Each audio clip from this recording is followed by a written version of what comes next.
Asia কাপের আগেই টাইগারদের সাথে খেলতে আসছে টিম নেদারল্যান্ডস, তাই স্কোয়াড নিয়ে চলছে বড়সড় পরিকল্পনা। ছন্দহীনতার অভাবে এবার বাদ পড়তে পারেন নাইম শেখ, ছিটকে যেতে পারেন মেহেদী মিরাজও। ফলে ওপেনিংয়ের পাশাপাশি মিডল অর্ডারে আসতে যাচ্ছে নতুন কোনো চমক। অগাস্টের মাঝামাঝি সময়ে বাংলাদেশে পা রাখবে নেদারল্যান্ডস ক্রিকেট দল। সিরিজ জয়ের এই হ্যাট্রিক মিশনে কেমন হতে পারে বাংলাদেশের স্কোয়াড, এ নিয়ে বিস্তারিত জানবো রিপোর্টে। আর মাত্র মাসখানেকের ব্যবধানেই পর্দা উঠছে এবারের এশিয়া কাপের। এসিসির গুরুত্বপূর্ণ এই ইভেন্টের আগে কোনো আন্তর্জাতিক ম্যাচ না থাকায় বেশ দুশ্চিন্তায় ছিল টিম টাইগার্স। তবে শেষমেশ সেই দুশ্চিন্তা কেটেছে টাইগারদের। এবার বাংলাদেশের সাথে সিরিজ খেলতে আসছে নেদারল্যান্ডস ক্রিকেট দল। আগস্টের মাঝামাঝি সময়ে 3 ম্যাচের এই টি-20 সিরিজে মুখোমুখি হবে দুদল। তাই এশিয়া কাপের আগে নিজেদের আরো একবার ঝালিয়ে নেওয়ার সুযোগ পাচ্ছে ফিল সিমন্সের শিষ্যরা।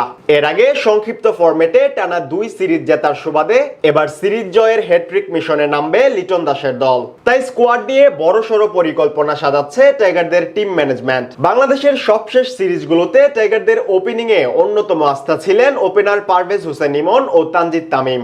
নিজেদের আগ্রাসী ব্যাটিং এর জন্য দলের নিয়মিত সদস্যে পরিণত হয়েছেন যুব বিশ্বকাপ জয়ী এই দুই ব্যাটার। নেদারল্যান্ডসের বিপক্ষেও তাই তাদের উপরই থাকবে ওপেনিং এর গুরু দায়িত্ব। তবে ব্যাকআপ ওপেনার হিসেবে কে থাকবেন স্কোয়াডে, এটি এখন সবচেয়ে বড় চিন্তার কারণ। কেননা সবশেষ 2 সিরিজে সুযোগ পেয়েও নিজের সক্ষমতা প্রমাণে ব্যর্থ হয়েছেন ওপেনার নাইম শেখ। তাই আসন্ন সিরিজের স্কোয়াড থেকে তার বাদ পড়া একেবারে নিশ্চিতই বলা চলে। তার পরিবর্তে এবার স্কোয়াডে দেখা যেতে পারে টাইগারদের আরেক ওপেনার সৌম্য সরকারকে। এদিকে ওয়ান ডাউনের জন্য এবারও দলে থাকছেন লিটন কুমার দাস। অধিনায়ক হিসেবে এবছর দারুণ এক সময় কাটাচ্ছেন এলকেডি। পাশাপাশি ব্যাটিং খরা কাটিয়ে অনেকটাই ছন্দে ফিরেছেন টাইগার কাপ্তান। এশিয়া কাপের আগে নিজের প্রস্তুতি চূড়ান্ত করতে এই সিরিজটা তার জন্য ভীষণ গুরুত্বপূর্ণ। অন্যদিকে এবার মিডল অর্ডার নিয়ে কিছুটা বিপাকে পড়তে পারে নির্বাচকরা।